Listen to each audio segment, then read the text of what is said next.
এরপর আমি যেটা বলবো, আমরা দেখেছি যে কিছু কিছু গাছ আছে যেগুলোর পাতা ডগার দিকে যে পাতাগুলো থাকে সেই পাতাগুলো কুঁকড়ে যায়, যেমন লঙ্কা গাছ হতে পারে, আমার এটা ডালিয়া গাছ, ডালিয়া গাছের পাতাও কিন্তু কুঁকড়ে যায়। তার মূল কারণই হলো এর পেছনের দিকে খুব ছোট ছোট কিছু পোকা দেখা যায়, খুবই ছোট ছোট কিছু পোকা দেখা যায়, মাকড় দেখা যায়।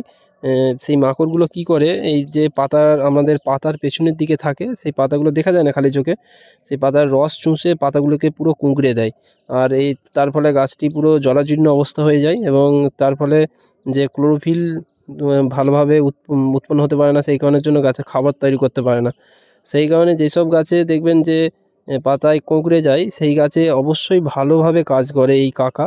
আপনারা এই কাকা অবশ্যই সেসব গাছগুলি ব্যবহার করতে পারেন, যেমন লঙ্কা গাছ হতে পারে, টমেটো গাছ হতে পারে, আপনার যেসব ফুল গাছ আছে পাতা কুঁকড়ে যায় যেসব গাছে, আপনারা অবশ্যই ব্যবহার করুন, ভালো ফল পাবেন। এছাড়া লেবু গাছেরও দেখবেন পাতা কুঁকড়ে যায়, সেখানেও কিন্তু এই কাকা আপনারা ব্যবহার করতে পারেন।